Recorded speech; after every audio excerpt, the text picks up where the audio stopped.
Hi, everybody. Hey. Hey. All right. Welcome. Today we have we are going to be doing aligning the chakras, but first I want to say that we're a group of psychics and spiritual mediums coming together to help everyone awaken, align with their higher selves and soul purpose while lifting up humanity. Woohoo. Yeah. Yay. So today we're going to be learning about the chakra systems, tuning the chakras to align health and emotional well-being. And before we get started, if you want to grab your headphones or earbuds for a little bit later, we are going to be doing a short meditation to help align your chakras. And it's much better if you can use the headphones or the earbuds. So, first off is I'm going to explain that we have, hi June, that we have 7 chakras in our system. And there we go. Awesome, Con. Thank you. And they're at different points in our body. And what they are is certain locations of energy in our bodies that spin and work on different parts of our bodies, different emotions. And as you can see, when we go through this, I'll be explaining a little bit more. So when we start with the first one, which is in the crown, the 7th chakra, the color is purple. And that's at the top of the head. And the connection to that is all about connecting to the divine and having a relationship with the divine. And so then we have the 6th chakra, which is your third eye, which is in this general area.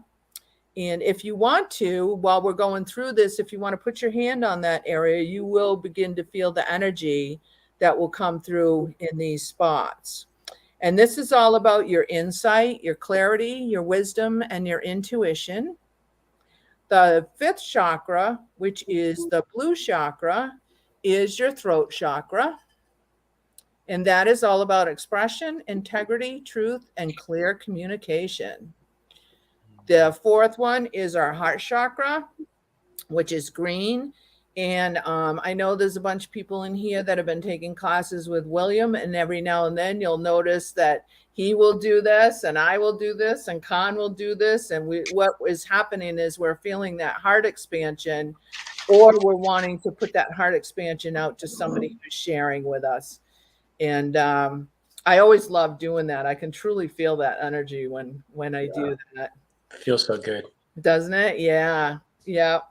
And then the next one is your solar plexus, and that is yellow, which is your 3rd one, and it is just above your belly button, under your heart.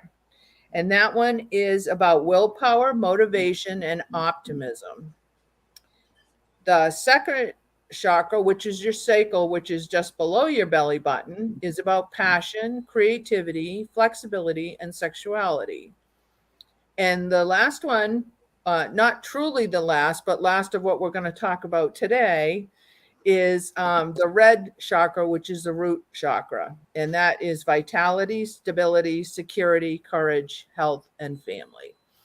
And that one is actually at the base of your spine, kind of where you sit on your sit bone is where your root chakra is. And let's see.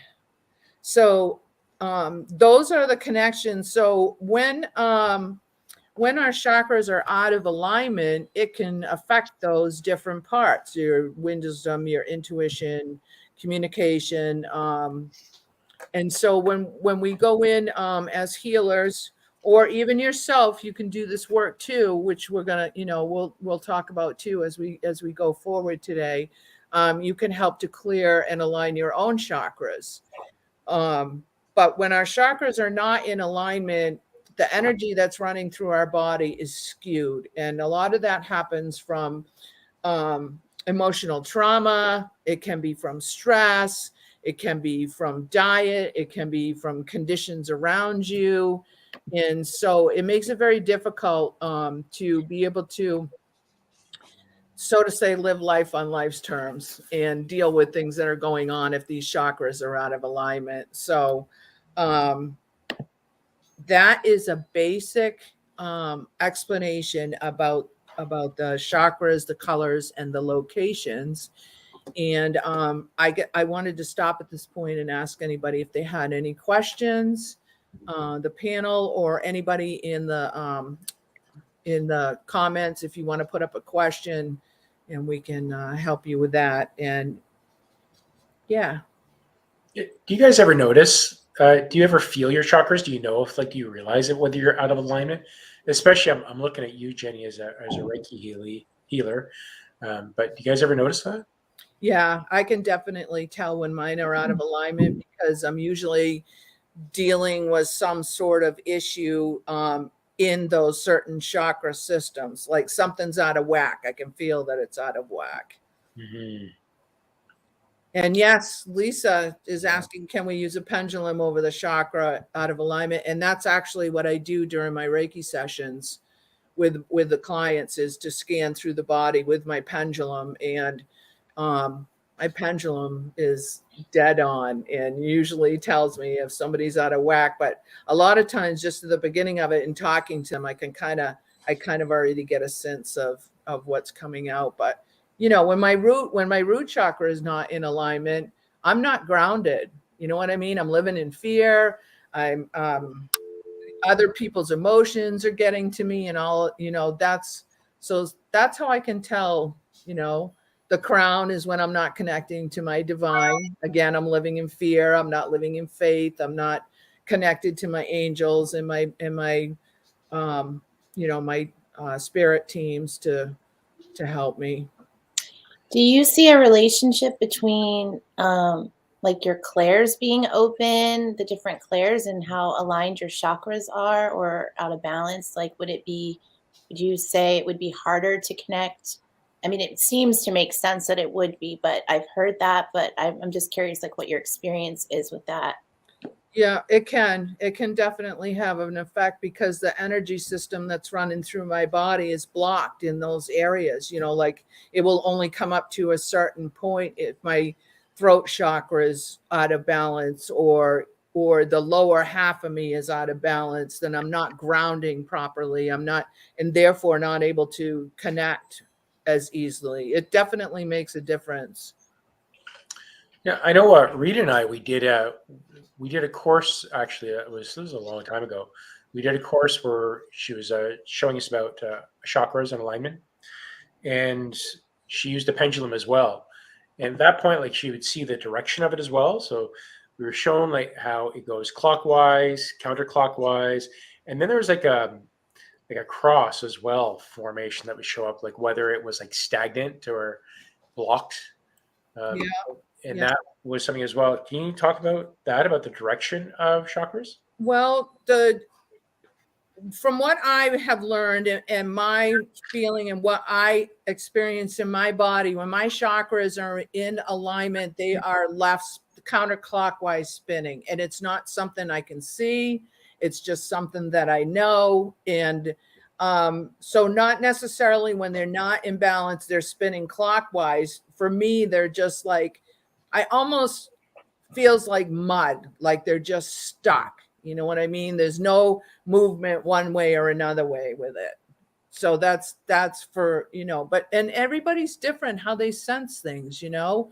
But that's kind of how I was taught about how the chakras move in a counterclockwise motion. Yeah. So Libra Moon is asking, how do you use a pendulum, and would you be able to demonstrate that?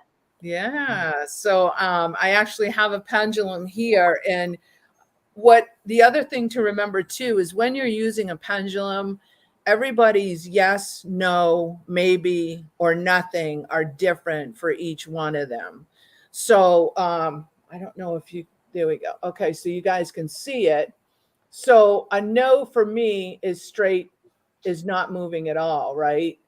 If I'm getting a yes, then for me, it starts, I'm moving it myself right now, you guys, but this doesn't happen when I'm doing it. So for me, positive is clockwise. A no is straight up and down, and a maybe for me swings back and forth. So as I'm going over the chakra systems and holding it over each spot on the body, I will get either straight up and down or a slight movement back and forth. Or for me, a yes means that the chakra is out of alignment. And usually how much out of alignment it is depends on how wildly, let's say, the pendulum swings. Sometimes it just does a little one, but and sometimes I've almost had the pendulum will swing almost straight out. And then I know that somebody, you know, there's a big block going on there. We actually did that in the intuition development course. So Rita uses pendulum when she's working on people distantly. Yeah. Actually uses pendulum for everybody when she's checking whether they're balanced or not. So we did that in the intuition development course. So I can add a link at the end of this show. Once after it goes live, I'll add a link at the very end. Or like one of those end cards that would just kind of link to that piece. And we just kind of walk through muscle testing and pendulum, using a pendulum as well. It's quite easy. It really comes down to practice. It does. Yeah. I use my pendulum. I used to use it all the time. Yeah. Well, and if you're using it for yourself, say you're trying to find out yourself if your chakra is out of alignment, you can hold the pendulum over your hand and ask the chakra itself, is my crown out of alignment? And you can get confirmation for yourself with that too. Yeah, I find when I'm working on myself, I like doing muscle testing. So where we actually stand in one place, I put my hand over my heart and I say, okay, show me a yes. And for me, it's different every time. So, because if I'm out of whack, which not normally for me, it means like I might need water or some sort of hydration to kind of get me going. But then I'll do like a muscle test and I'll just kind of stand feet together in a straight line. I hold my hands over my heart and I'll say, okay, show me a yes. And typically for me, it's that I lean forward. Yep. Show me a no. And it typically goes back. And like a maybe is typically I'm off to the side. And sometimes I can change. But when I want to check my chakras or just when I go to the store and let's say I've got a brand of like vitamin C, this is a natural vitamin C, and I'll hold it to my chest as I'm in the store, or at least I used to, and I just kind of say, is this beneficial for my body? Right? Am I going to get the most benefit out of this product? And then I'll see whether it's a yes, no, and then I'll grab another version of this product and I'll grab the same thing. So I think I'm really going off skew here, but no, but the pendulum and the chakra is really good. Yeah, it's another way, and it's funny because when you mentioned that, and that's how I bought my first pendulum that I used for my Reiki, because I was at a fair and I couldn't decide which one to use, and the lady who made them said, pick one up and hold it and say, are you coming home with me? If it's going with you, you're going to go forward. If not, you're going to go back. And I just about fell over forward with the one that came home with me. So that is another way of divination for sure. You know, love that. Yeah. So let's see. Oh yeah, Lisa's talking about AA Metatron. Archangel Metatron, and one of his channeling is using the pendulum, and Metatron's big, comes in for me all the time now in the Reiki sessions. So does him and Dan Sandalphon, they're good at working together with attuning your chakras, because Sandalphon is more like lower chakras, and I know Metatron is, I mean, I'm sure he can help with all of them, but like, you know, it's just interesting that they work together. He's more the upper chakras, Metatron. But that's cool. Yeah. I didn't know that about Sandalphon. So still learning about some of the ones that aren't like the first four or first five, or the ones that we all commonly know. Yeah, they're twin brothers. So, and they both had earthly incarnations out of all the angels. So they have that resonance with us. Yeah. Very cool. All right. Kristie, do you want to jump in here? Sure. Yep. I've got a little bit of information on the frequencies, like the hertz, that is in relation to each of the chakras. And I found in searching on the internet, just like anything else, especially when it comes to frequencies and hertz associated with certain things, you'll get different answers depending on where you look. Yeah. And so I'm just going to go with what feels right for me, and kind of what jumped out the most for the chakras when I was going over it. So I'm going to start with the root and go up. And the root chakra, it is associated with earth and fire, as you can see on this illustration. And it is 396 hertz. And as she was talking about, it deals with fear and guilt and trauma when it's blocked or something's going on there. If it's open, that helps with confidence. And there is each chakra is also associated with a musical note. And so the instruments are listed. They're color coded on this page that we're looking at. And so the red that is listed here is like drums, the percussion type thing. And this is because of that it's like the bass, that beat, that frequency helps open up the chakra. And it's kind of like if you I know a lot of people will play their music really loud, and you can like feel that bass in your body, and it actually can help open up your root chakra. So people are like, oh my God, the musics are so loud, but you can kind of just take it in and use it to your advantage. And so the musical note is C for the root chakra. And the sacral chakra is 417 hertz. And this frequency relieves stress and tension. It also loosens the muscles. So we had talked about the frequency. There's an app that you can get. It's called the Frequency Generator. And you can adjust it to whatever frequency that you want to listen to. And you put headphones in and you put the frequency in. And sorry, my dog is going crazy. He decided to shake and slide all over the floor, of course, when I'm trying to talk.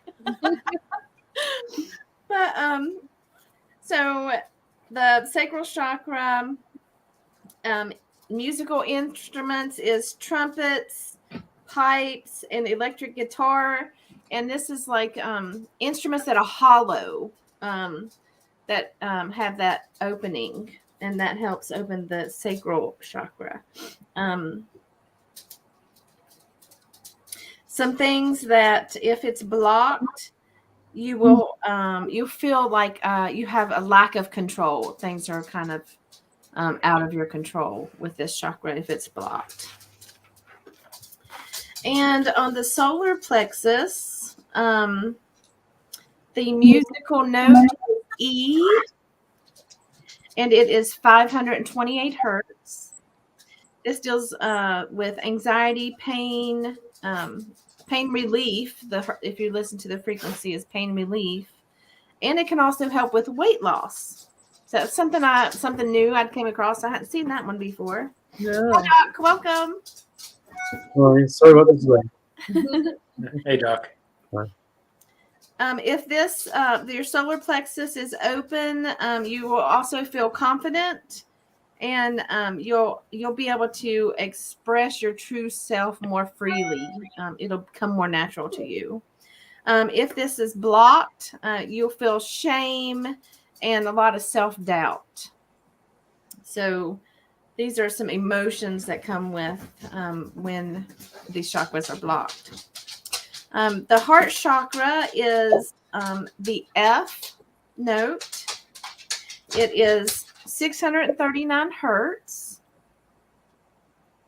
And of course, the heart chakra is the foundation of healthy relationships.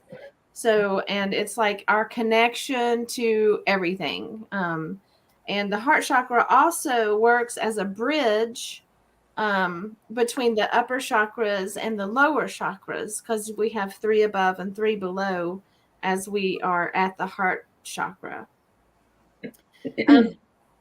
This chakra influences our ability to give and receive love. So if you're a person that is open to love and is comfortable with that, your heart chakra is probably pretty open. If you have a lot of problems like opening up or sharing your feelings with people, then that might indicate your heart chakra is blocked. Empathy and compassion, that's another thing too, that you will experience a lot of if you have an open heart chakra. And also your connection energy wise with other people, like as far as strangers, if they're sad or happy or any kind of emotion that they are feeling, a lot of times if your heart chakra is open, you can pick up on those emotions quite easily. Just say, for instance, you pass someone at the grocery store or something, and you'll notice that energy. The throat chakra is the note G, and it is 741 hertz. And this deals with ideas and clear speaking. Like my throat chakra feels like it's a little blocked right now. Because I feel like I'm like stammering over my words a little bit. So like if your throat chakra is blocked, you have difficulty getting your words out and speaking freely. And you have difficulty opening up also. Third eye is 852 hertz. It is the musical note A. Bells and chimes will help open up your third eye. This is the frequency of connection with spirit. So if your third eye is open, you have better communication with spirit. And also if you are channeling, it helps allow that energy and the frequency of those beings to come in and communicate with you. So that if that's open up, it helps you, your connection. And it also helps connect with your intuition, which is, as you guys know, very important, because a lot of stuff, a lot of decisions that we make is based on our intuition and gut feeling. And so if that's opened up, it helps us make a clearer decision on whatever it might be, opposed to if it's blocked, we would have a much more difficult time making sometimes even simple decisions. So, and the crown chakra is 963 hertz. It is associated with the note B. And this is our connection with the universal wisdom, the higher realms, and the higher dimensions. It works right along with our third eye when we are having connections with spirit and beyond. So allowing having our crown open is allowing this communication to go a lot smoother. And I think that's all the notes I had that I want to go over. Does anyone have any questions about what I've talked about? Okay. Yeah, Rachel. Yeah, isn't it true too that because you talked about how the chakras can be blocked, but can't they also kind of go to the other extreme, be like hyperactive? For example, like the throat chakra, maybe if it's blocked, you don't speak up for yourself and you don't speak your truth. But if it would be hyperactive, or overactive. You might find somebody that like talks too much or shares too much. You know what I mean? Yeah. Yeah, absolutely. I think that absolutely can be the case. And a lot of times too, even our openness to communicate, like for instance, maybe you've got this high frequency going and you've got this like lots of downloads coming in and it's almost too much. It's like, okay, I yeah. was going to say that's what happens to me. And that was kind of like one of the things that made me think of that too. Cause I'm like, sometimes when I'm channeling, especially I'll be doing like a recorded message, it's on a video, it's just coming in so fast. I'm like, okay, trying to piece it together. And Yeah. I feel like I start talking really fast sometimes, but yeah, it can, absolutely. And that's part of it. And if you just say, just back off a little bit, calm down, take a breath, and that will usually, if you just control it, you can control it with your breathing. So, and another thing I wanted to mention is when you think about your chakras, think of it as a ball, and because it's completely it's all the way around us. It's not just like in one spot. So and it expands and contracts, and it's when it's open good, it's moving. It's usually like a lot of the times. I know you had mentioned how you feel, Jenny, the clockwise rotation, and like usually the coming down. If you have energy coming down, it comes down clockwise, and if you bring energy up, it comes up counterclockwise. So it's kind of like come down, and then as it's not really changing. It's our perspective. It stays the same. So it's like clockwise and then counterclockwise. It's kind of like that. So, but that's how our chakras will move. And like when I first started understanding chakras, I thought it was just like this little, like this, like this is my third eye chakra. It was just this little basic thing. And then, as I've learned more and I've realized it's like this whole huge, I'm like, oh, okay. So in case, people, are just learning, you don't really you just imagine things a certain way when you're learning it. And then you discover as you go on. So I'm trying to just let people know, what I've discovered along the way that maybe help facilitate that. Doc, did you have a question? Yeah, it's just about the frequencies that you mentioned and the notes. Are they based on the standard scale or on the the adjusted scale for the difference in natural scales? A lot of the frequencies are based on the scale of 432 hertz. Okay. So, but even when I looked that up, there was still different frequencies available for each of the chakras. So, okay. It's not set in stone. Like this is the frequency of this chakra. It's more of a general type thing. So, and also I think the chakras vary in frequencies. Like the crown chakra can have high frequency as well as low frequencies that work with it. So I'm not saying that these frequencies are exactly what it is and is always going to be. So it's definitely not set in stone like that.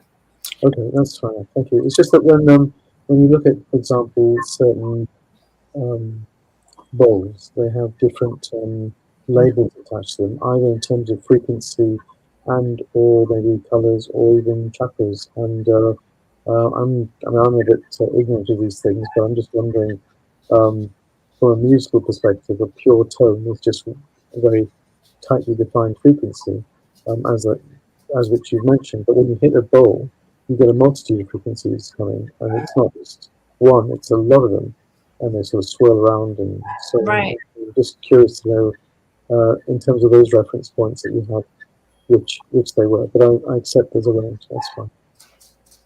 Yeah, you mentioned that, Doc, and I have a friend who does has singing bowls. He has a whole collection of them, which is another way to align your chakra system. And as Kristie was talking about, each note hits a certain chakra, and he has he showed me that he has a C bowl, but he'll have a high C and a low C. So there can be two different variation in the frequencies coming through. The other reason for saying this is that I also know somebody who's got a set of bowls, and yes, you have the octave, as in low and high, C, D, A, whatever. But when you play two bowls of a different frequency, you get resonance, and you get little beats that come in there. And honestly, they're mind blowing when they hit you, because it's just like everything's just going off. But it's just not a pure tone; it's a multiple series of tones that hit you. It's a bit like being in an orchestra when you get a full range of instruments coming at you, and similarly, rather than just having one instrument playing. So thank you. Yeah, it's pretty amazing when they get going together and what they can put out. Yeah. So we do have a couple questions coming in. JC is, excuse me, asking, I feel lymph stagnation on the left side of my face. Can this be from blocked energy? Most medical conditions deals with some kind of blocked energy or stagnant energy in our bodies. And also with the alkaline and acidity in our bodies also plays a role in disease or dis-ease in our bodies. So something that I know cold and hot, just cold or hot showers will help to expand and contract lymph in your body. So the lymph nodes. So that's something you can try, cold or hot, or maybe both, to see which one would help better. And what that does, it kind of kicks in. It kicks in the lymph to start moving again. And so that might be something you could use. Water, of course, is always a good way to cleanse our systems and what's the word I'm looking for? Detox. So that may help. And there are also certain frequencies available for certain illnesses. And you could see if there's a frequency for your lymphatic system.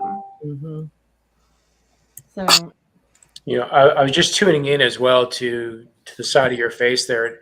I do kind of feel a bit of energy, but I'm also getting a bit of diet in there. That there is something with your diet that needs to be adjusted. Is probably what Kristie was talking about, the acidic balance within the body, whether it's acidity or alkaline. And I feel that there's a need that like certain foods that you're eating is contributing as well. You can definitely put some breathing into it. You can use your intention and that's what I'm getting for you to breathe into that area and use that intention to breathe into it and feel it releasing. So use your breath work and intention to release that as well. That's what I'm getting. And then another question from Kay. Thank you, Con. Is grounding our energy necessary when astral projecting? Is that not as productive when you're trying to break out of this body to reach higher knowledge? Interesting question. It is. Yeah, and I'm quite familiar with that, if I can answer that. oh, go ahead. Yeah, I don't do that stuff really. Yeah. Intentionally anyways. Grounding is definitely a fundamental practice in the Tai Chi practice that I do, because it's very high energy. And I specifically need to be on a metal grounding plate. So right now my feet are on a metal grounding plate. And other times, certain energy, I need to be sitting on a metal grounding plate. And that is because it's closest to the root chakra. And that is just how yin energy or certain energy flows within the body. So when you start going into higher frequencies of energy, the importance of being grounded becomes even that much more conducive with the energy. Because I remember because we're electrical beings, we have to remember that the ground and how electricity works, that the ground is like a polarity. It's pulling out certain energy that's being pulled down, and certain energy is rising up. So through our crown and right through the body, through the base of our feet, it's a conduit that's happening there. So as you're getting into higher realms or higher frequency energy, having grounding will assist you. Otherwise, what will happen is that your body will feel very stagnant, and you'll feel like you just won't feel good. You'll feel a little bit sick because there's so much energy that's accumulating in your body that you need to dissipate it. And this is why many of us, we always talk about grounding as a fundamental, to get outside and ground afterwards for like 10 minutes and walk around, get your feet in the grass. So if you're able to ground while you're doing meditation, especially astral traveling, you can try using a grounding plate, grounding mat. Just be outside, lean up against a tree, just use all the methods of grounding. And you can also ground yourself in your meditation as well. So when you first start your meditation, if you're purposely going to be doing astral traveling, feel yourself and connect with the earth, see your feet going into the ground, however that works for you, but just make a conscious connection of connecting with the soil and the dirt. And then that will help with your connection in astral traveling. So multiple options in doing that. Yeah. And I can definitely say that when I was doing the last 2 classes in William's classes, I got a grounding mat, and during my meditations, I noticed an improvement on my connection. It did help me. I wasn't getting that nauseous feeling and what you were describing, Con. It did make a difference for me. I used to get the nauseous feeling when I first started channeling before I took mediumship courses and learned about the grounding. I was like, whoa. Yeah. But it's important for channeling, so it makes sense that it would be important for astral traveling, because you're really like going into other realms there. Yeah. So yeah. And then Kay mentions breathing in and out of one nostril at a time helps in meditation. Yeah. Mm-hmm. Hi, Kira. Hey, Kira. And then Kay says she suggested that because it assists the energy to move freely instead of it becoming stagnant. Yeah. JC says, yes, interesting. We'll try that. Thank you. Yeah, we have to remember that it's not just one method.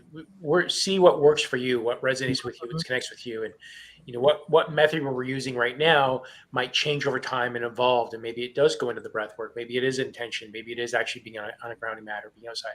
So lots of options. Don't think that you have to do one or all of them. It really is try them all. Right. And don't be hard on yourself as you try it. Just experience it and see what works for you, what you like, what you don't. Okay. Yeah. And then Lisa says can't live without her grounding mat and sheet. Yeah, Lisa, that's the sheets are great because I use the pillowcases and the sheets. And at nighttime, because you're laying in one direction, or you're sitting there for 8 hours, or I'm like 5-6 hours, but you're at least sitting there for a long period of time. You have the sheets, but it doesn't touch to your skin. Just know if you're using any type of grounding, it needs to have some sort of skin contact for healing. It's not really going to work going through clothes. Yeah, and it was through Lisa that I ended up getting my grounding mat too. Beautiful. Yeah. And I got one for my son who was all over the place and needed some grounding, and so I got one for him. And right away he told me he could feel the difference by sitting there and just putting his feet on it. Yeah, and we had to feel like there's so much Wi-Fi out there now in our homes, and most people don't turn their Wi-Fi off. And even if you do, you'll have the neighbor's Wi-Fi. So having the grounding mat at the same time, because we have to remember all the energies and frequency changes that are happening on the planet, that's been happening for quite some time. It has increased the vibration within our bodies, within the energy that's going through us. So having that grounding as much as possible really makes a big difference. Yeah, I think my kids need those. I think I'm gonna try to right. Have them sit and play on them. Sit on the grounding mat. Ground that energy, guys. I'd like to hear how it works out, Rachel. I'd like to hear what I've you been witnessed. told by another medium that I know really well that about my children, and they're like going through my daughter. Is she she's really loud. I'm like, yes. It comes out with all this energy. Yeah, I think that was her advice. Yeah. I was like, Yeah. yeah, I That need to it really. would make it fun. It would be interesting to see how that works. One point Yeah. about buying a grounding mat, just gonna jump in here. Be careful if you're, especially if you're going to get off Amazon. Mhm. Look at don't rely on the pictures. Mm. Read the description, get the sizing, because oftentimes they'll throw like a full person doing yoga on the mat, but then you'll get the mat, it'll be like the size of your cell phone. It's tiny. It's like, what the hell is this? And you That just start, happens to us all the time. I'm like, oh my God. So Yeah, funny. the one I got is about 2 feet by 4 feet. I actually have it under my desk right now with my feet on it, and it's a good one. It seems to be doing the trick. yeah. But And you're also- right. Sorry. Nope, go ahead. Also, in that intuition development course, we go over grounding as well. So there's a whole episode on grounding and talks about the mat and how energy flows and why you need it. So you can take a look at that as well. Again, I'll link to it at the very end of this video, the intuition development course. Nice. It's all in the first stage, like tools and whatnot. Yeah. And Kay, my youngest 2.5-year-old is a Gemini, and so I got my oldest is the loud one, but then my youngest is a Gemini, and she's starting to talk all the time. So I can see I'll have my hands full with her as well. And Kay, I can send you a message after on the one that I got if you want to take a look at it. Yeah. And earthing.com, a lot of, Oh yeah, that's another one. yeah. Yeah. At least you get a reliable product. So the other thing we were going to talk about were just quickly mention the different ways to do alignments. And there's Reiki, there's crystals. Certain crystals can help alignment.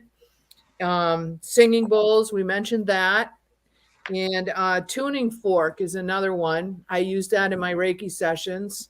And go start at the feet and go up through the body. After I go down through and clear all the chakras going down to the feet, and then I come back up with the tuning fork to continue that alignment with that vibration.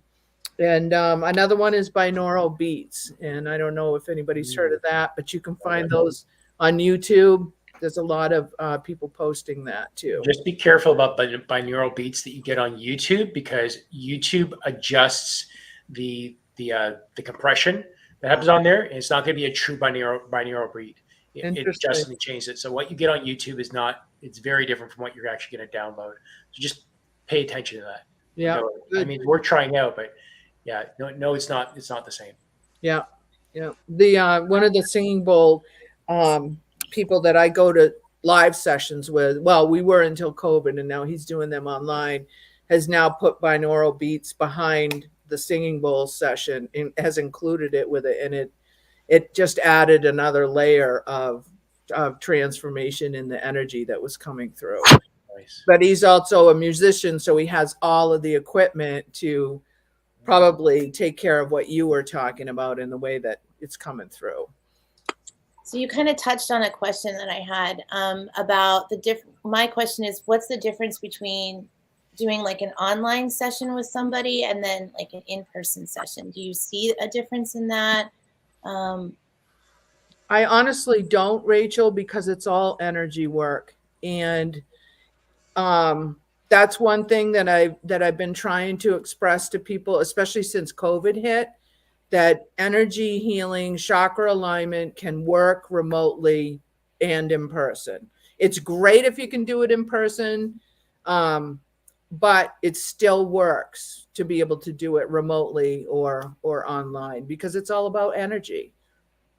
Yeah, makes sense. I know Rita does that. She has clients all over the world, and for her, she likes to at least get their voice. So usually she'll just get a voice message from them and align to their frequency that way. And now then she do all her pendulum and distance Reiki work, or not so much Reiki, but the pendulum work. Yeah, and then she sends them off to Jenny for Reiki. Yeah, and I just had a session with Kay. She was a free giveaway, and we did it remotely. And I believe it worked well for her. That's what I heard. So, Are you able to do that Reiki on more than one people, like on a group of people? no, I haven't. I know mediums that have, though. We know in another course that we took, there were some mediums that were practicing like group Reiki healing sessions. I've actually participated in one, and I felt it. I felt the energy. It was a galactic Reiki session. Galactic So. and Nice. definitely. I'm sure it would work. We should get you to do that for sounds like something to look into, huh? Yeah, I think we have a new show that's going to be coming up. Right? Galactic healing or group healing from Jenny. That's gonna be awesome. Like it. Yeah, that's a great way to, kind of include everybody. And yeah. Now, do you ever call in your guides and angels and say, while I sleep, will you align my chakras, replace them, change them if needed? You ever do that? Yeah. And I call them in during the Reiki sessions too.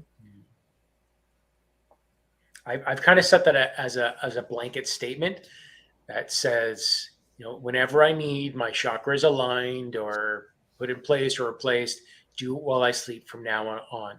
That's wonderful. Yeah. Yeah, I usually call on Metatron and Sandalphon to do that. I do call on. I'll do like more focused healing. Like if there's something that I really want focused healing on, I'll call in like Archangel Raphael during, before I go to bed to work on that area, clear it out.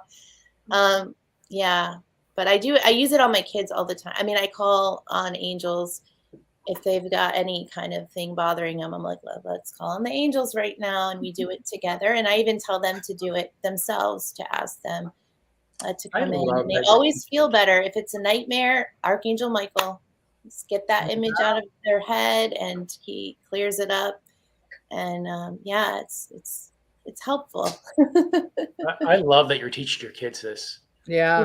It's so beautiful that kids are going to be able to, like, our new generation is really going to be having the tools that they need right from the get-go, instead of waiting half your life before you actually hear about any of this or tune into it. So that's beautiful, Rachel. Kudos to you.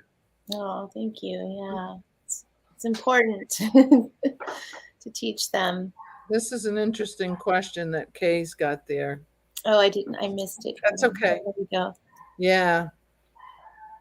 What do you think about wood boards for grounding? You suggest metal better. So we have to think about how the energy moves. So wood is not a conduit of energy. Wood does not move energy at all. Neither does cork. It is not a conduit of energy. You need, now there is a difference between the grounding mat itself. Typically has a thin metal that's in the mat itself, and it is creating a conduit for you. Now, there is a difference of metal and quality of metal. So silver compared to copper, compared to gold, but typically you're not going to find a gold mat. Copper is the best conduit of energy, but there's also an element of a pure copper mat, of metal mat, how that moves energy. So wood is not a conduit of energy. It does nothing for you. Yeah. However, when we talk about grounding outside with trees, now we're talking about a live energy coming through the trees, as opposed to what she's talking about with a wood board that's been cut, and that's a whole different situation. A whole different, it's a living entity. Activity. Jim got it. Some days, those words just aren't there. Yeah. I kept hearing conduit. Exactly what's coming out of my mouth. I need that little check every once in a while. Copper metal suggested, yes. Yeah, copper. You used to have those bracelets that people have that are copper.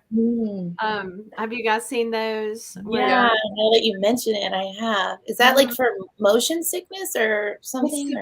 It's supposed to be, like, the advertising I've seen for it is to help arthritis and to help joints and bones. Yeah, you're right. It was about that. I couldn't remember what it was for, but interesting. So I'll also use this copper foil tape And the glue in itself is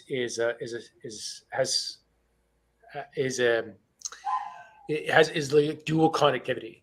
So this copper tape, it just kind of splits out, and there's like a little plastic on the back that you separate out, and it's just pure copper metal. So I actually make my grounding mat, the one that I sit on, out of this, and it's just really just a whole bunch of this taped out. But you need something in between to hold it and keep the structure of it, much like rebar of some sort. So using thread and creating a grid pattern, and then tape that down. And then I just had some extra speaker wire laid around, or I had an extra computer cord. You just cut the ends off and you just connect the ground wire to it. You just tape it on, and then plug that part into the wall, and you have a grounding mat. So it's definitely something you can do and create on your own. So yeah, copper tape this is really good. And this is actually really good for blocking EMFs. So if you have certain things around you, certain things like if people are playing like electric guitar or something, you can wrap it with this copper tape, and that will reduce down the EMFs that come off from it. That's good. I was worried for a second. I thought you were going to tell us that you were making copper helmet foil helmet things out of that tape. I was watching, waiting to see what you were going to say.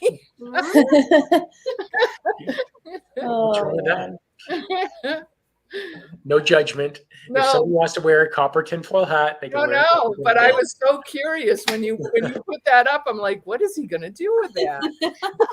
Oh, wow. I'll just put it with it on my head. And just... There you go. There you go, Con. Be like, This is your next thing. The DIY on your channel. Yeah. I actually have video made ready for it, but I just haven't put it together yet. Yeah. I'm just thinking, I'll just put my husband on that. He can make that for me, and a new project to create. We love that stuff, that DIY stuff, right? Yeah, it's fun. Everybody's making notes, Con. I love it. I know. Hey, Hannah. Hey, Hannah. Sister's here. And then Jim says, was good. Yes. Right, Jim. I often brought myself up that way.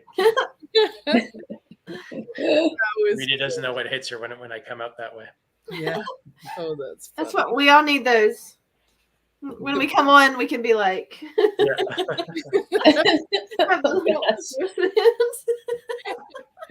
I can't wear those copper bracelets though. It turns my skin green. Ever since I've been a little kid. Me too. Yeah. Oh, me too. Come to think of it, the certain rings that you wear. Yeah. The copper tape is also used apparently for preventing slugs attacking plants. I have to say I've tried it. I wasn't very impressed, but it can be used apparently for that. So you can put it around your pot plants. So pot plants are also grounding at the same time anyway, maybe in two ways, but there we are. Huh. I have seen people put them around small trees too, now that you mention that here. Yeah. That's awesome. That's right. love in the comments and laughing. Good. We need to laugh. Yeah. Does that clear your chakras? Absolutely. I've been hearing a lot about laughter as like being, really high vibrational way to heal. Yeah, and it is. feels Yeah. like the highest actually to me. Mm-hmm. Yep, I agree with you. Yeah. Kay has a great idea though. Yeah. She puts clear nail polish. Oh, sorry. I was clicking on it at the same time. Sorry. Just put clear nail polish on the inside of that copper jewelry that touching the skin. Interesting. That then defeats the purpose now that you've That's just what I'm lost wondering. the movement of electricity. So if you're going to put anything, look for something that has connectivity to it. Another metal. Some sort of other metal. Yeah. Or something else. Something that's, you can find certain liquids that would at least block you from the greening part, but it will still have that connectivity. I can't name any, but like the adhesive on here, the glue that's on this thing is dual connectivity. So you're getting it from the top and the bottom part. So that's really important to have some sort of dual connectivity. Yeah. So yeah, might be defeating the purpose on that. But great idea though. As far as grounding or whatever purpose. Yeah. Yeah. Well, Yeah. unless you're not using it for grounding and you just want stylish jewelry that doesn't turn your Just for skin the green. jewelry. It's a Just great for idea. the looks. Right. Yeah. All right. Does anybody else have any questions? Any more from the crowd? No, and I haven't seen any new ones come in. So when you are clearing the chakras, is it like a one and done type thing, or could you be like you need multiple sessions? It depends on what's going on in somebody's life, really, and sometimes the same client comes and different chakras are out and in different not intensities, but how I was talking about the pendulum sometimes swings just a little or swings a lot. And I have somebody come in and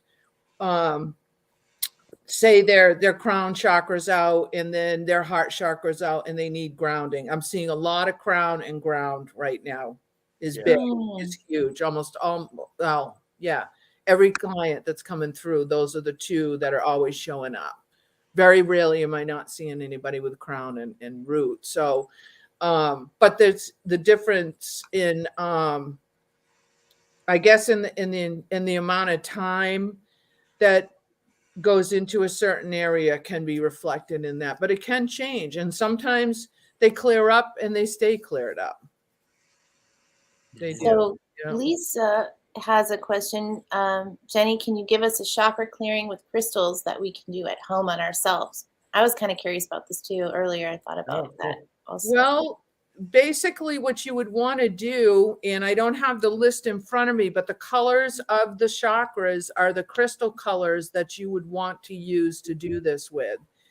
And that you would either, if you're laying down, certainly you can put the different ones on the different chakras in that area, but you can also do it with intent through meditation, holding that colored chakra in your hand and putting the intent into the crystal of, I want to clear and align my root chakra or my, my solar, sacral, or those. And because you have the colors to go by, you have the crystal colors that you can use for that.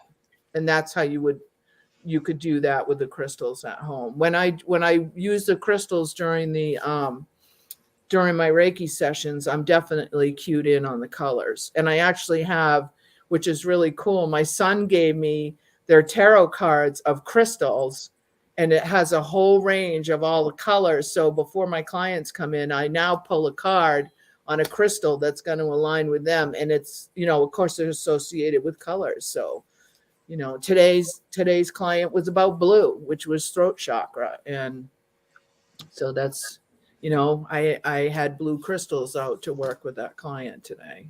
Interesting. I do a similar thing with my clients. Like before I meet with them, I pull cards, but I have a crystal card deck. So I ask like what crystal energy would be helpful for them or healing energy. No, I think in last season's Kristie, you walked us through. I wish I had a bunch of people that we had about 3 episodes that was all in the chakras, which was quite detailed. And we talked about crystals at that point in last year's. Yeah. Yeah. Well, maybe we could do that in a future show with working with, and talk about the different crystals and the properties in them in conjunction with the different chakras. Because that's another whole realm in that, but that's a really or just crystals in general and the magic in the crystals, channeling them. And all of mine give me names and and they give me messages. Like I'm very clairaudient, so I pick up on that most. So it is pretty amazing to tap into their energy. My other just point was, and we talked about this in another episode too, like you mentioned, Con, but like how the food relates, the colors of the food. Do you ever, Jenny, recommend like after a session and you kind of see the picture of what's going on? Do you ever like give them like homework or just recommend like different techniques they can use and like foods they should eat to kind of help keep that chakra balanced or keep them in? Not necessarily that. I haven't gotten to that yet. Basically, usually, what's coming through for me are the messages from my guides telling somebody, and a lot of times it'll align with a green crystal that showed up on that card or something, like they need more vegetables in their diet or to cut something out. And that's what's been coming through for me lately. I don't tend to go into medical and that type of stuff too often. I'll get a message, I'll relay it to my clients, but no. And foods are definitely, we know that red, greens, yellows, oranges, all of that stuff is they all link together. It's like a wheel, it's the wheel with the spokes that are coming out, and they definitely have an effect through our bodies. Yeah, I know that's pretty common when Rita is talking about food with her clients, that the food needs to represent the colors of the rainbow. That it needs to have a lot of colors. And typically, and the typical North American diet now is brown. You have fried something and fried potatoes and fried this, and it's very brown. It's very uniform, that dark color, which is very low vibrational. We look at the color of like fruit and vegetables, it can be very bright and vibrant. Yeah. So that vibrancy you're putting into our body as well. Yeah. And I've talked about that when I make a big salad and all the color variations that I have in the salad. And literally when I look at it, it makes me feel happy when I see all those colors in it. It really does. I just have another quick question. It's from myself. Do you ever get like information on like past lives and stuff when you're, tapping into it? Because like every chakra, from what I understand from how Metatron talks to me about it, is a portal or like a gateway. You're accessing higher dimensional information from each chakra when you're tuning in. Do you ever get like past life stuff come up that might be a show like how that chakra got, or why they're carrying trauma there, or like more deeper wounds, that deeper emotional healing or work that they need to do, or stuff that they need to know to kind of help clear that a little bit? Yeah, sometimes I do get those messages. More often than not, I'm getting messages from my team or their team as I'm at the certain chakras will come through. But that has happened before, Rachel. Yeah. Yeah, which is always interesting when you bring up past stuff to people. Yeah. And this has all been pretty new too, as far as my Reiki sessions are going, with actually channeling and sharing it with my clients, because before that it was pretty straight up Japanese Reiki, traditional, and all of this. As I started going, we're losing Doc, literally. Sorry. I was watching like he's meditating. I thought it was deep meditation. Computer falls. It's a bit of both, actually. That's what? A bit of both. Bit of both. Okay. Yeah. Okay.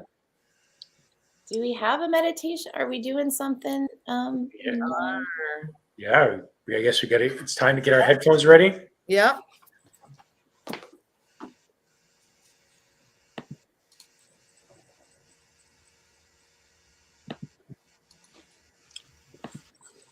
Who's running us through there?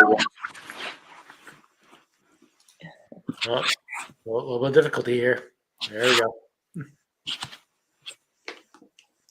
Okay, so Kristie, you want to give us the basis on this?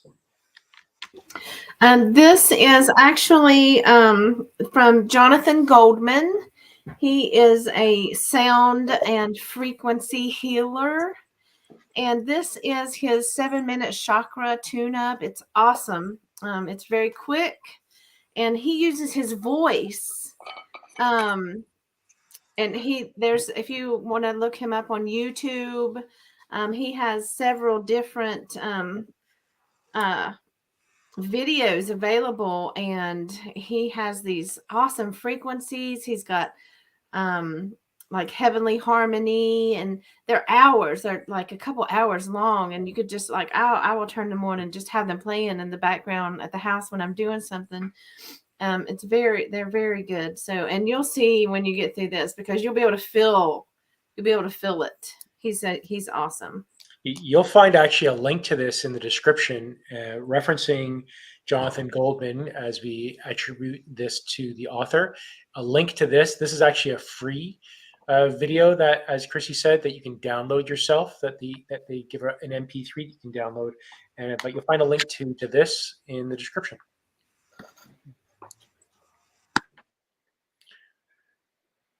Okay, let's play this. I'm going to mute ourselves and let's get all going.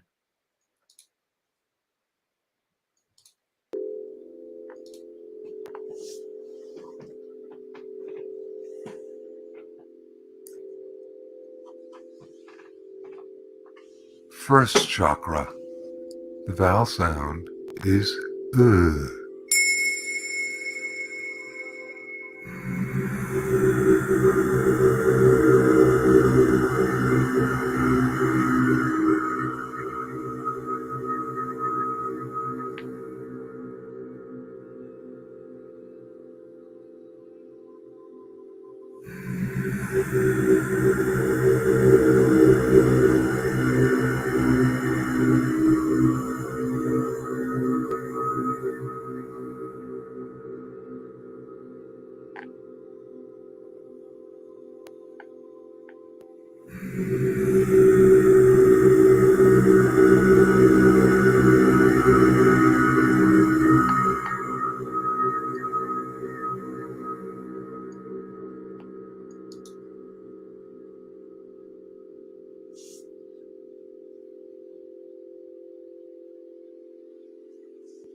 Second chakra. The vowel sound is oo.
Third chakra.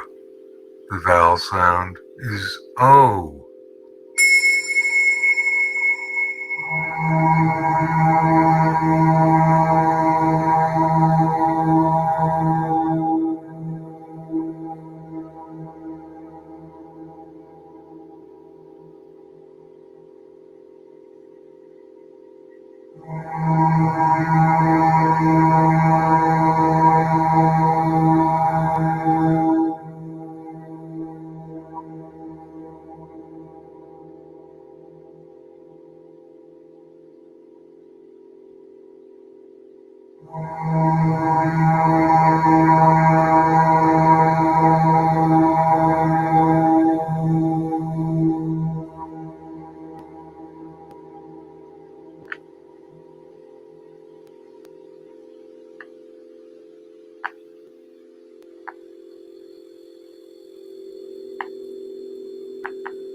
Fourth chakra.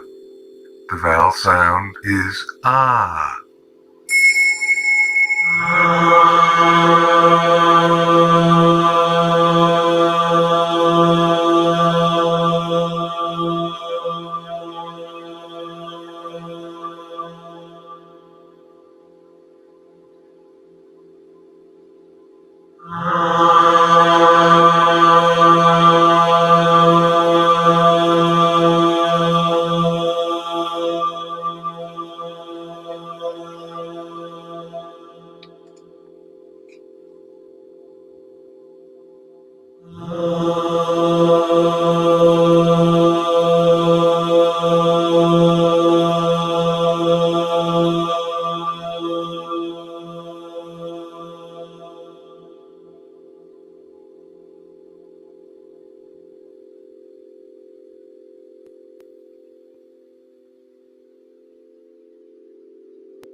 5th chakra. The vowel sound is I.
6th chakra. The vowel sound is A.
7th chakra. The vowel sound is E.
Yowza, that was good. Partout en Ontario, plus de travailleurs se tournent vers des métiers spécialisés, alors que les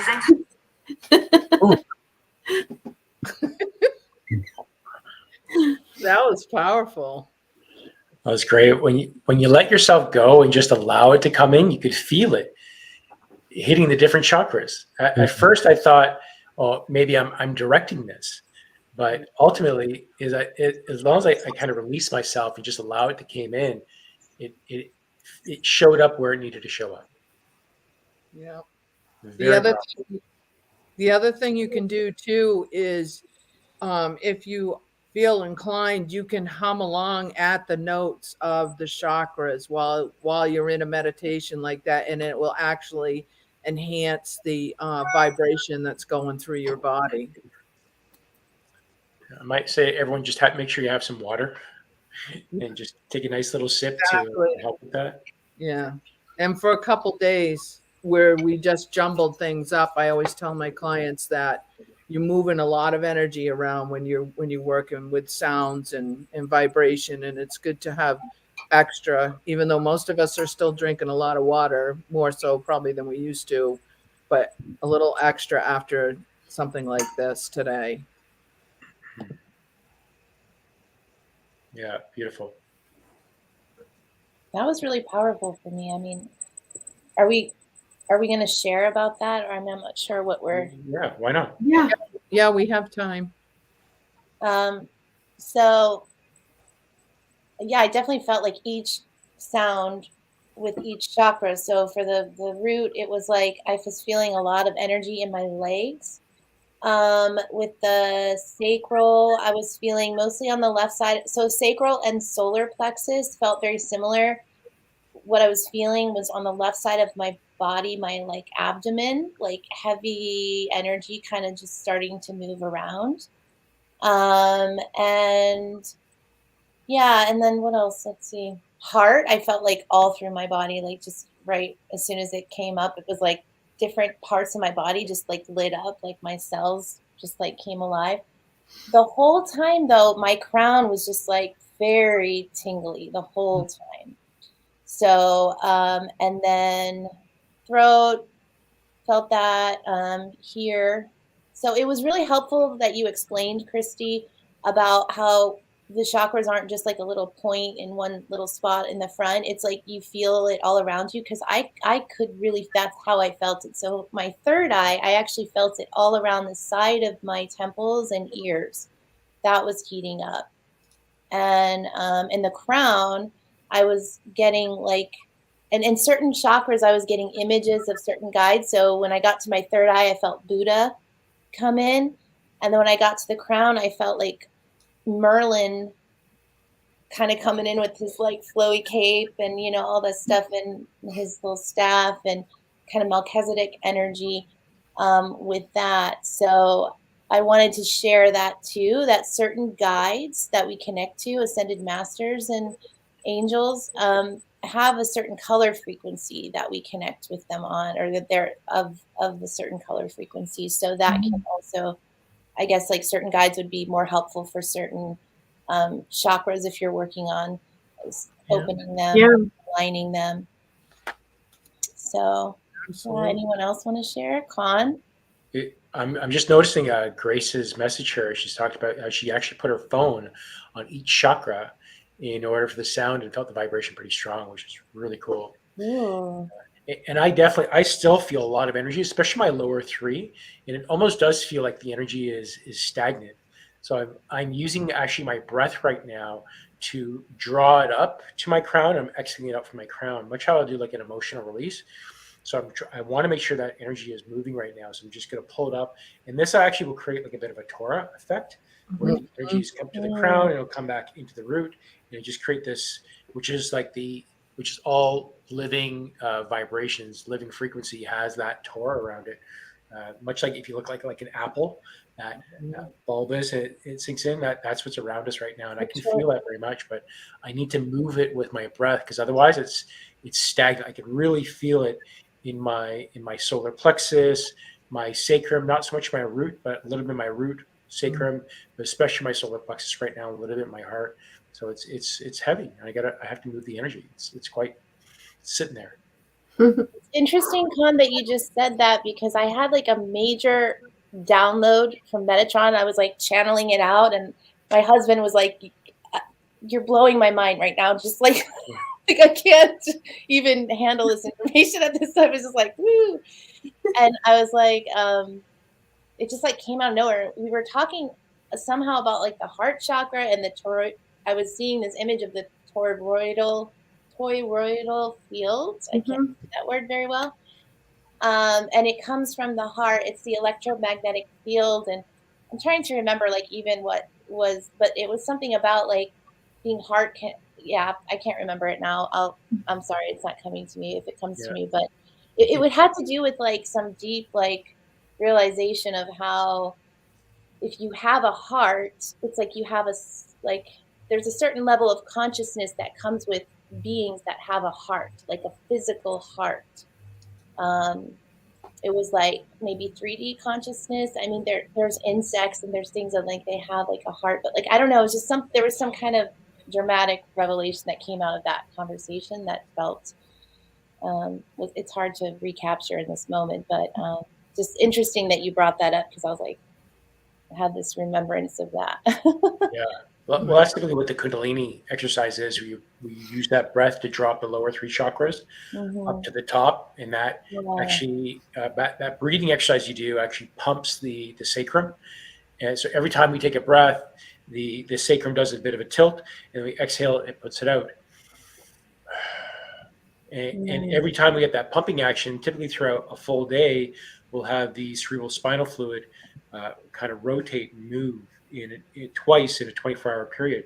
When we use that Kundalini breath and draw that up, it'll actually flood and put pressure on the pineal gland, which releases these little crystals, and that puts a little activation into the salty spinal fluid that creates this electrical pulse. And that pulse puts a pressure on the pineal gland, which releases more crystals. And this essentially is creating that Torah effect, that you're creating that big energy field around you. That's typically what is involved with like what typically known as Kundalini. Pretty cool stuff, but that was really cool with that vibration. I never really had an effect that strongly before in such a short period of time. Nice. Yeah, he's amazing, and he does that with his voice. I mean, he's just so on point with his frequencies, and he actually he makes tuning forks. I have a set of his tuning forks, and so and they are like very specific to the frequency. So yeah, it's awesome. I could tell I've got like some blockage like this in my lower chakras just because they feel heavy. My upper chakras are like buzzing though. So I feel like I like you, Con, like I just pull it up and like get it out. And I don't know if you can like on a whim just kind of pull up the toric field for people to see what it is, because it's very complicated to explain that. But it is a very important aspect. And it is part of Mother Earth too. Like, and that, it's all how energy flows.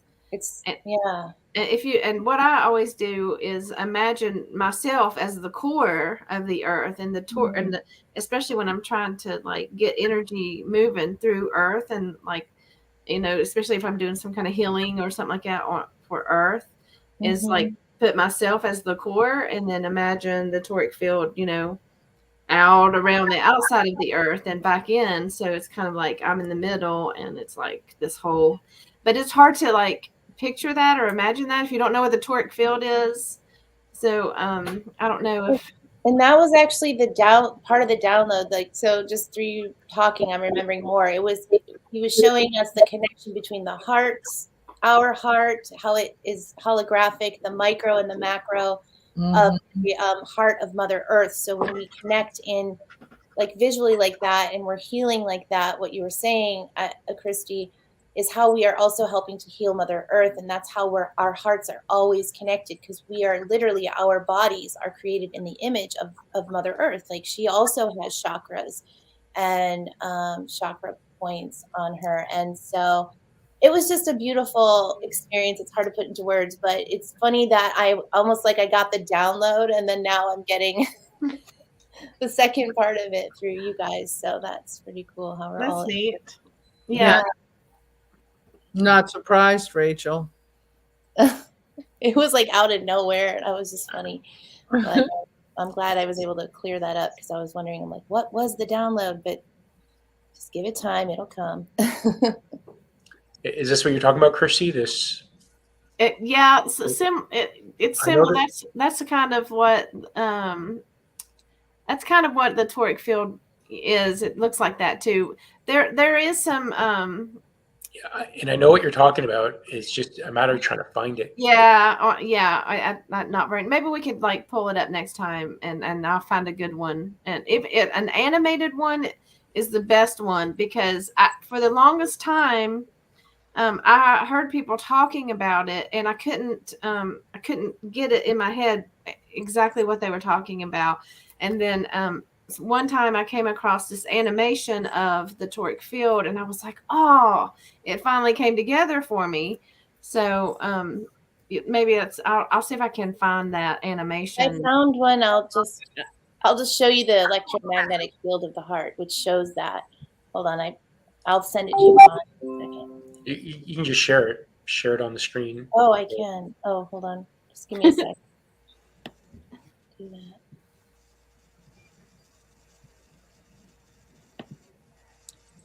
Okay, where would I put that to share? Just put it. Is it a Chrome tab, or I mean, one of your tabs? Is the web, or is it somewhere else? It's on the. I have an image that I took it from. Can I just send it to you? Because I don't know how to do it. Sure. Here. That works. Okay. Let me grab it. Yeah, I sent you one too that I found. Lisa has a question. She said, "Can I post a link to the tuning forks?" If you go to healingsounds.com, that's his page, and he has an online store that you can go to. Okay, I think this is it.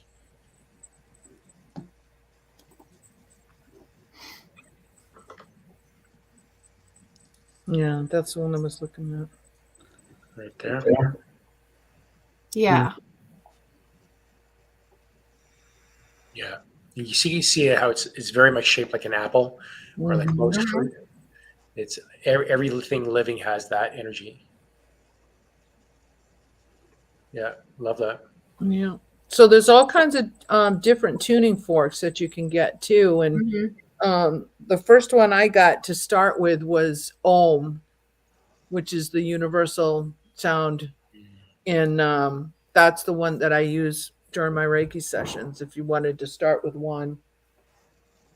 Yeah, it's a very grounding. That's like the basic grounding one to just kind of. Yeah. Yeah. Love it. Well, this is a great session. So much fun. I think just as a point of note, you might want to be careful when you buy the tuning forks to make sure they're properly tuned. Right. Some of them are not. Some of them are not accurate, and it's not always the case that even the bowls are tuned to the right frequency. Right. So you just need to be really careful about that, because I know of a website where they had different bowls, but there was, I think, like a different section where they had validated or verified tuning of the bowls, which was very different. So, there are some meditations where the torus, and it tells you my point of reference that I always think of it as being in the middle of a donut. But the thing can extend all the way, the tube in the middle can extend all the way down to the core of the earth and go all the way up to source. And that kicks off some pretty huge and pretty huge energy downloads when it happens. Because the light, if that's the right word, that comes from source or from the central sun, instead of being like a little spotlight, it's actually huge. It's really light, and so you're in the middle of this massive energy field, which is pretty interesting when you get into that sort of way of being able to visualize it as such. Love that. It's worth trying. Yeah. So, Doc, why don't you take us out? Well, I was practicing the outro earlier on. I was nodding off, but that's another story.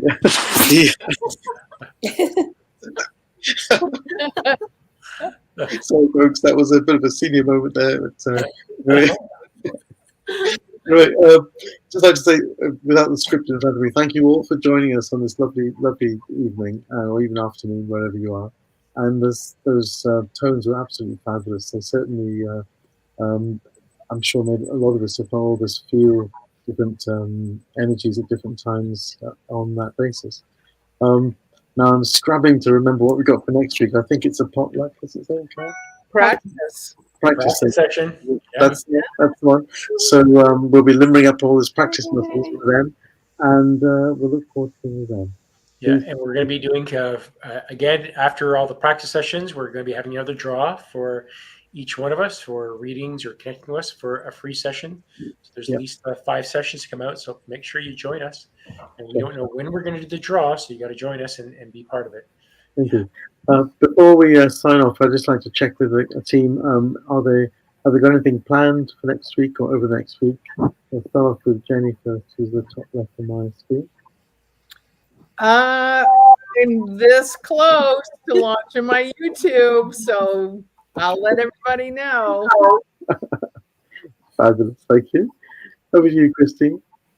I still haven't got my. I've been wanting to get my energy, like do an energy report and do it out, because there's this whole, it's like this yearly thing with this twos that's going on, and just kind of hit me, and I'm just like, wait, okay, and it's just like kind of been thrown at me in pieces, and so I'm trying to pull that together and do it's like a energy update that's going to carry out through like the rest of the year. So that's something I'm aiming to do, hopefully before our next session. So Nice. Thank you. Awesome. And the next person online is Karen. Karen, what have you got planned for this week? Well, outside of the Friday live channeling session, Rachel and I have a really fun practice session on her private Facebook group, which I'll pass to her, that she can talk more about. But for me, it really is just Friday, and then of course we're back here next week for a practice session, and back for Thursday. So Rachel, why don't you tell us about Thursdays and what's going on with you? Yeah, so Thursdays, which is going to be tomorrow, Yeah. is going to be the first session. We're going to do this regularly every Thursday on my private Facebook group page, which is called Intuitive Soul Rising, and the link is in the descriptions box below. It's you can just ask to join and all of that if you haven't, to participate. But just mediumship practice, so it's really kind of similar to what we would do here on a practice session, but we might throw in some different techniques and exercises each week. Also, there's an opportunity to actually join in live if you wanted to come on with us on the private group. So that's kind of why it's nice to be private.